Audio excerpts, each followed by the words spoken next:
వందే మాత్రం. నేను మీ journalist Navata. Welcome to our channel. ప్రతి చర్చలో భారత్ ఉనికి స్పష్టంగా కనిపిస్తుంది. ప్రపంచ యుద్ధ సమయంలో ప్రపంచం వైమానిక దాడులు, యుద్ధ సన్నాహాలతో సతమతమవుతుండగా భారతదేశం చర్చలకు రంగం సిద్ధం చేస్తుంది.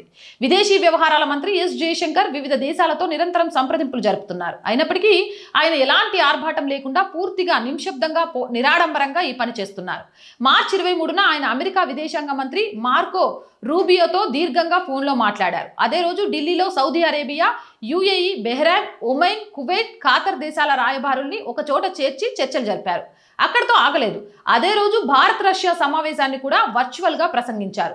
మరుసటి రోజు ఇరాన్ రాయబారిని కలిశారు. తర్వాత పెంటగన్లో ఉన్నతాధికారి ఎల్బ్రిడ్జ్ కోల్బీతో భౌగోళిక రాజకీయాలపై నేరుగా చర్చించారు.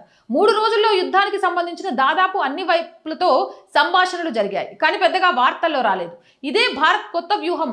తక్కువగా మాట్లాడి ఎక్కువ ప్రభావం చూపడం, నిశ్శబ్దంగా సంబంధాలను పెంచుకోవడం మరియు సరైన సమయంలో పట్టు సాధించడం. ఈరోజు ప్రతి దేశం కూడా భారత్ చర్చలలో ఉండాలని కోరుకుంటుంది. ఎవరికైనా మార్కెట్ కావాలి, ఎవరికైనా నమ్మకమైన భాగస్వామి కావాలి, ఇంకొందరికి బ్యాక్ ఛానల్ అవసరం. భారతదేశం ఇకపై కేవలం ప్రేక్షక పాత్ర కాదు, అది నిజమైన మార్పు తెచ్చే శక్తిగా ఆవిర్భవించింది. దానికి భారతీయులుగా మనందరం గర్వించాలి. జై హింద్, జై భారత్. మోర్ వీడియోస్ కోసం ఛానల్ని వెంటనే సబ్స్క్రైబ్ చేయండి. రోజు చెప్తుందేనండి, R group of channels, R voice, R political, R Sanskriti, 3 మన ఛానల్సే. So please subscribe our channels. Content బాగుంది అనిపిస్తే లైక్ చేయండి, షేర్ చేయండి. ఆర్థికంగా ఆర్ వాయిస్కి మీ చేయూత చాలా చాలా అవసరం. ఆర్థికంగా సపోర్ట్ చేయాలి అంటే సబ్స్క్రిప్షన్ పక్కనే జాయిన్ అనే బటన్ ఉంది. 1 to 5 లెవెల్స్ ఉన్నాయి. ఏదో ఒక లెవెల్లో సపోర్ట్ చేయండి. లేదా స్క్రీన్ మీద గూగుల్ పే, ఫోన్పేతో పాటు అకౌంట్ డీటెయిల్స్ ఉన్నాయి. మీకు తోచిన సహాయాన్ని అందించవచ్చు. వ్యాపార ప్రకటనల కోసం 8328 500 576 నెంబర్ని సంప్రదించండి. జై హింద్, జై భారత్.